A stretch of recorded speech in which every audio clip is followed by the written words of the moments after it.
Yo, what up mga trops? This is Nice again. Last time mga trops, gumawa ako ng tennis stretching routine. Syempre, bago tayo mag-tennis mga trops, syempre, stretching mo tayo para ma-avoid natin yung mga injuries na yan.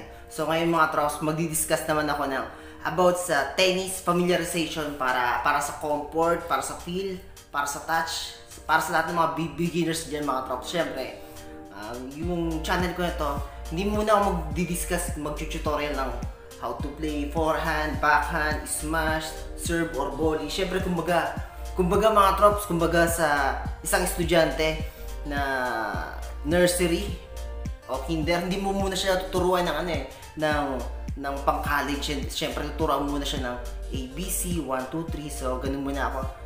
Tagturo muna ako mga trops na stretching. Ngayon naman, familiarization. Next time, about sa tennis grip, eastern, backhand, forehand, semi-western, continental, full western. Pagkatapos nun, tutorial na tayo, dire-diretso yung mga trops. So, ito na, familiarization na tayo.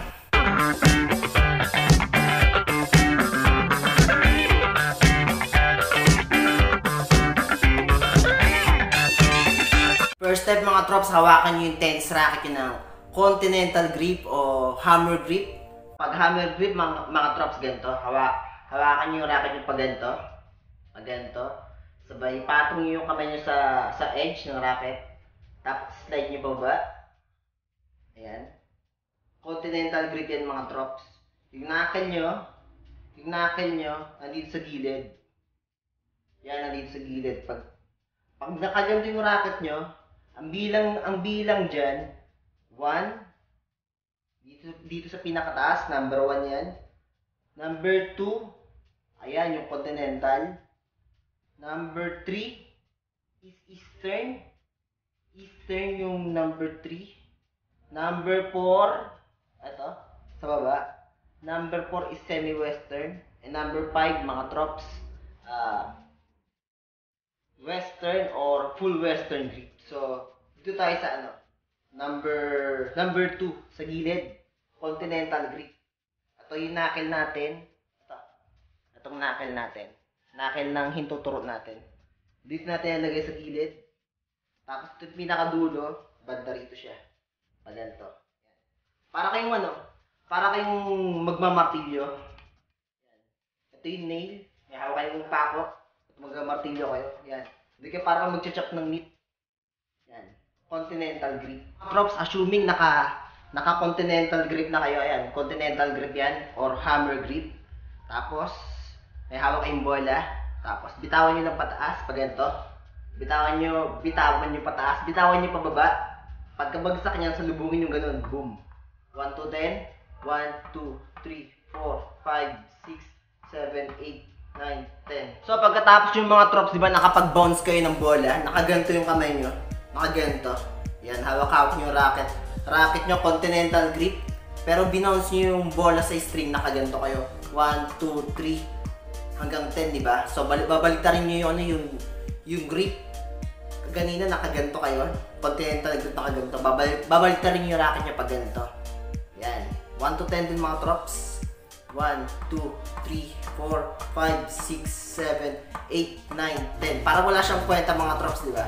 Para wala siyang kwenta. Pero maganda yan for familiarization sa lahat ng beginners. Parang pag beginners ka, papanood mo parang walang kwenta kasi parang parang ang dali lang tignan pag beginners ka. Pagkatapos nyo mag-bounce sa string na pa-open yung kamay nyo, continental naman parehas yan. Continental dito, continental dito. Ni-roll nyo lang yung forearm nyo. Pagkatapos nyo mag 1 to 10 dito, 1 to 10 dito, pwede kayo mag-combination na alternate palitan. Parang ganito. 1, 2, 3, 4, 5, 6, 7, 8, 9, 10, 11, 12, 13, 14, 15. Hindi lang naman pang beginners lang yung gaganto-ganto ka, magbabounce ka ng bola sa string. Beginners ka lang. Kahit naman marunong ka na mag-match, marunong ka mag-game, marunong ka maglaro ng double, singles, o pwede mo magawin yan kasi parang na-practice mo yung touch mo. Diba kaganina nag-bounce tayo sa string na palitan, alternate. Pag lang siya, boom, sasalubungin mo siya, palitan, diba? Ngayon, pwede kang pwede kang mag-add ng spin. Yung string mo, papunta dito sa left. Pero kung left-handed ka, reverse the instruction, papunta naman sa right. So, kanan tayo, reverse the instruction lang if ever na lefty ka, pag ganito. Tingnan nyo, pag ganito ko yung string, mag-i-spin siya. 1, 2, 3, 4, 5. Naka-practice mo mag-slice, mag-spin, mag-top spin, pag ganito. Yan. Pwedeng, nakaganto yung racket mo, nakatihaya yung palm mo, yung palad mo. Pag gumaganto ka, pwede mong balik ka rin, pag ganito. Yung spin mo naman pabalik, pag ganito.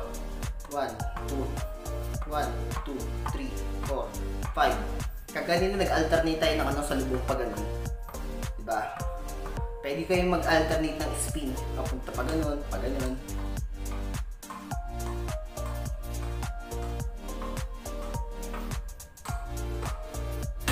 Yun, pagkatapos nyo mag-bounce sa string mga trops, sa ibabaw ng string, pwede kayong mag-bounce sa ground.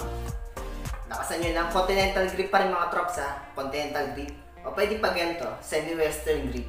Yan. Try natin. Continental grip. Ganito. Bitawan nyo siya, sabay pag tuwing aangat siya, pipress nyo sa pababa. Huwag masyado malakas kasi hihilag po yung bola. Pag ganito lang. 1, 2, 3, 4, 5, 6, 7, 8, 9, 10. Ayan, continental grip yung mga trops. Ito naman semi-western. Pag ganito. Yan, semi-western grip. Pwede ka umupo mga trops, pwede ka umupo para mas makarami ka ng bounce. Kasi mas malapit yung string sa ground at mas mapapractice itong forearm mo, mas matatouch mo siya, mas mapapractice yung touch mo, yung comfort mo, yung feel mo.